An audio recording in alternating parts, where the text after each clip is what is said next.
9, 8, 7, 6, 5, 4, 3, 2, 1, 0. Top 10 worst characters of the OC. Let's get into it.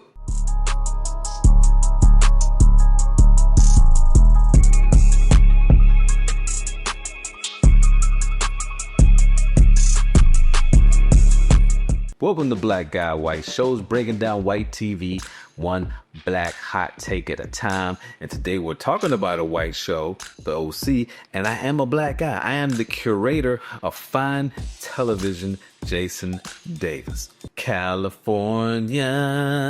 Yes, we are still on the OC. We're not giving up on that just yet. If you thought we were switching to something else, you got something else coming. Now, I didn't just pull this out of my arse. There is some criteria to how I chose these folks. Now, one, how did a character impact another character? How did a character impact a storyline, plot line, the show? And three, how did the character impact me? Because this is my show. And if you irritate me, you gotta go. Number 10, Caleb Nickel. Now, Caleb is starting us out at the bottom of the barrel of the worst characters. And why? Because it's too easy. He's too obvious. When you think about villainous or horrible characters in the OC, he's the first person that comes to mind, but he's really not all that horrible. I mean, really, he's just your average, rich, white entrepreneur. Like in real life, he could have been on the Shark Tank or something like that. He could have been Mr. Perfect. And yeah, he may have made his daughter and son-in-law's life hell from time to time, but who hasn't done that? I know I have. And the thing is, behind all of that facade, he's really not a bad guy. Really. When Julie was being blackmailed with the corn tape, he had that guy beat up like Sam Rothstein did Lester Diamond in Casino. He's there for you when you need him. And so he's really not that bad. Number 9, Shay. This is one where my bias comes into play. But remember, I said this is my show, and he impacted me negatively. We didn't need another comedic character. We had a comedic character carrying us from season to season, and that was Seth Cohen. That was all we needed. We didn't need another one. And I felt like maybe the writers had switched gears somewhere along the line. They kind of wrote it like, you thought he was going to try to take Summer from Seth. And maybe somewhere along the lines they said, hey, that's not going to work. Let's make him be friends with Seth. But I know you guys were thinking about it. And for that reason, I didn't like him. And he got Summer in trouble. Basically got her kicked out of school, acting like he was some activist calling himself Shay. He was a Nepo baby. Father owned a pharmaceutical company. And the last reason, he just looked like he stank. And I can't stand a stinking person. No, I got like 30 bottles of cologne. I got scrotum deodorant and all that stuff, so I stay fresh all day. Number 8, Johnny. The way Johnny looked, he reminded me of Adam Sandler and Little Nicky. Like, watching the season with Johnny was making my face melt straight off. Like he was just so depressing and emo. And yeah, you got injured. It was real. Might have had your whole career and future messed up, but get over it. And we don't like people coming for Ryan's girl, and that alone put you on this list, buddy, and you were just dragging that injury out. You were just dragging it out. You need a plan B. I mean, how did you guys feel about Johnny? Did you really like his character? Do you feel like maybe he doesn't deserve to be on this list? Am I being too harsh? You can tell me. You can be real with me. Did you getting kicked out too?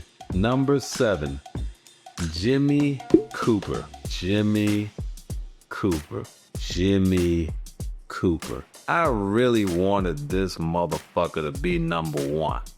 Like, and I think I said in a previous video that I can't stand this guy. I don't like nothing about Jimmy. Let the other version of me tell you. Go ahead.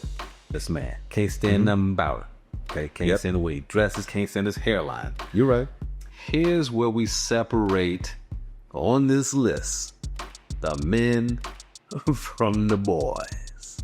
Where do we even start? So he marries a chick that didn't have anything, lets her run him into the dirt to the point that he has to turn to a life of crime and steal $4 million. He moved next door to his high school sweetheart while he was married to somebody else and wants to constantly remind this person about what they had going on when they were kids. Keep in mind, Sandy met Kirsten in college. That's how long they had been together. And that's how long Jimmy had been stalking this lady. And he was just super disrespectful. Like, you know, this man is married to her and you're constantly having these secret conversations where, like, remember when we was kids? No, she doesn't remember. He took $100,000 from her. You knew you weren't gonna pay it back. And then, as much as you were supposed to like this chick, you start messing with her little sister. Come on now. You left 2 daughters behind. Just dipped on them. Like, yeah, we know you did wrong. And yeah, committed a white collar crime. But you left multiple other men to influence your children. Horrible. And it's like, especially when you knew that one of them was not emotionally stable. And for that, Jimmy, you are a POS. And I ain't talking about like an operating system, like at the restaurant. You know what I'm talking about. Number 6, Dean Hess. Oh my God. Oh my God. This guy was getting on my last nerve because at this point, you're really attached to Ryan and Marissa. You're really attached to him. And he was just making their life a living hell. Like, he just had this vendetta against it. He was like a dog after a bone. And maybe, just maybe, I might have respected it. But then we find out you're a bona fide keto. You were at the Diddy parties on a routine basis. What? Number 5, Oliver. Oliver's face alone earned him a top spot on this list. Like, he just had one of those smackable faces. You ever just seen somebody and you just looked at their face and it was just like calling the palm of your hand? Is that just me? Okay, so this guy was like a bona fide lunatic. Okay, now he and Marissa met like going to therapy. That was like the toxic bonding kind of thing that people do. And he was heavily plotting to take her away from Ryan to the point where he's pulling out the strap. This man's writing fake drug prescriptions. Like, we had established this friend group of Ryan, Marissa, Seth, and Summer, who is super fine. And he comes and just ruins that whole thing. And I wasn't feeling it. Were you feeling that? But not only was he a danger to other people, but he was a danger to himself. And that's why you're here, buddy. I think the only other time I was as happy to see something happen to a character was Joffrey on Game of Thrones. Number 4. Who do you think is going to be? Go. Marissa Cooper. Oh, you didn't think Marissa was going to be on this list? You didn't think Marissa was making this list? You are lucky she ain't number 1. Marissa was like the Erykah Badu of the OC. I don't know what it was about her. I mean, she was cute and stuff like that, but she was driving men insane. Like, they were losing their minds. But the reason she's on this list is not because she was driving guys crazy. She was driving wild. No, it's because you constantly made Ryan put himself in one bad predicament after the other. And then on top of that, as he's choosing you over himself and his future on a routine basis, anytime some dude came around, some new shiny penny of a person came around, you put that person before Ryan and would get mad at him when he ain't want to get down with. But we should have known better. From the way that Ryan pulled her from Luke in season 1. Listen, they always say if you take a girl from somebody, you can't trust her. She made other people's lives miserable throughout the time that she was on the show, and that's why she has earned this coveted spot. And we're not taking her off. No backsies. She was a alcoholic, drunk, a druggie with no real intention on changing who she was. Number 3, and I did not do this on purpose, Trey Atwood. Numero tres, Trey Atwood, okay? Now, we kind of almost have to thank Trey to a certain extent because he is the inciting incident of this whole entire show. Without Trey, there would be no Ryan going to the OC, and so we kind of owe you a little bit, but you still getting this work. First of all, you are the worst oldest brother in the world. You're the worst oldest brother in captivity. The show kicks off with you influencing your little brother poorly by showing him how to steal a car like it's a rite of passage, and then you didn't even do that good. You got the boy locked up in 2.5 seconds. Yeah. There was the drugs, okay, where you're supposed to be turning your life around. And one of the main reasons that you are this high up on the card is because you tried to grape Marissa, and we ain't having it. You basically tried to kill your brother. Now, I'm old enough to know about those phones and how heavy they were. They had like a metal plate on the bottom. He was going to bash Ryan's skull completely in. Your own blood, your own flesh and blood. And we can't forgive you for that. We can't. And so you stay in this third spot, buddy. And don't you move. Now, when I got down to number 2 and to number 1, because basically I laid all these names out and I kind of just looked at them and played around with them like a puzzle, like Tetris, figuring out who really deserved to be on top of who. When I got down to the last 2, it was a battle. It was a battle to see who was going to take that number 1 spot. But at number 2, we have coming in Julie Cooper-Nickel. This is another one where we're like, we don't even know where to begin. We don't even know where to begin, but you kind of get an award at the same time because on this list, you're one of the only characters that made it from the pilot episode to the end of this show. And for that, that's commendable. You were horrible for years. At least you're consistent with your horribleness.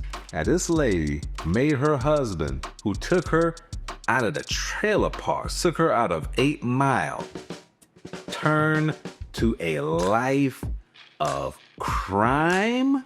And when he tried to talk to you and like have a real conversation, you would not let this man express himself.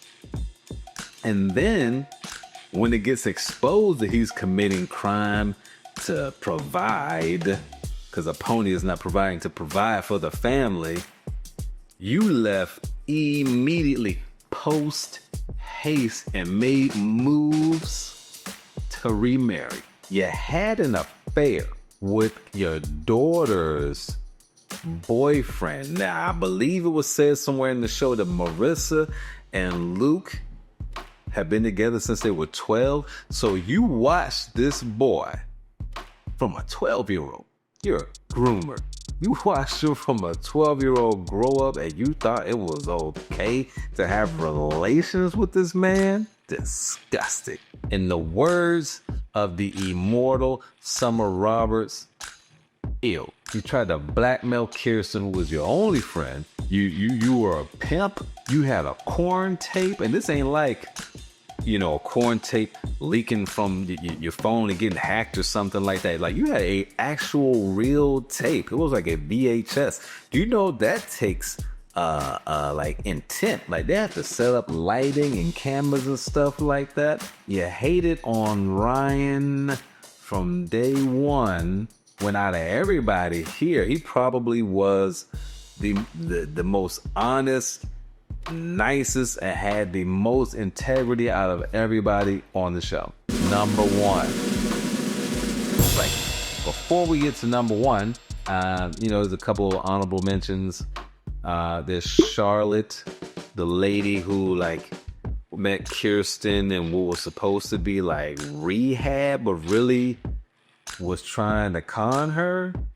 And then there's the guy, I can't remember his name, the one that was blackmailing Julie with the corn tape.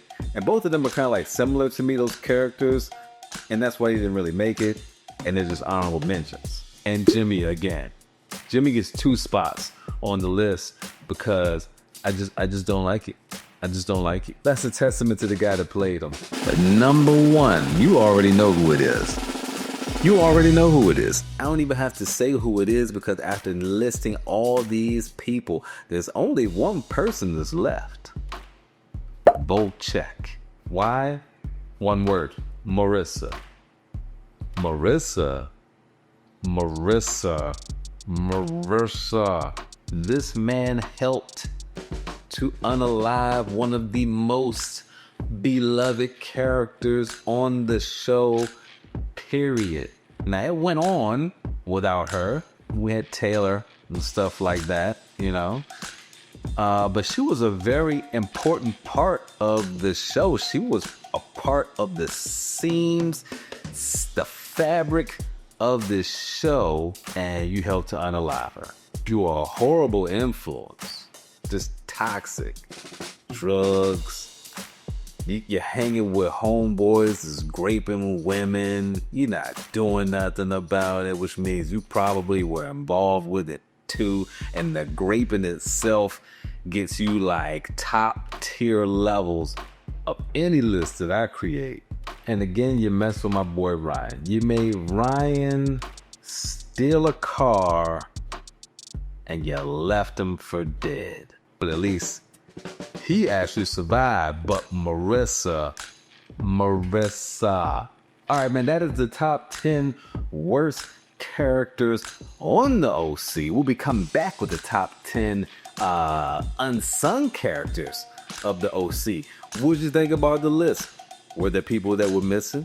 How would you have reordered this list? Let us know in the comments below. Don't forget to subscribe, like, be ready for the next episode because it's coming. We also have to recap episodes 2, 3, and 4, so be ready for that, and we'll see you guys soon.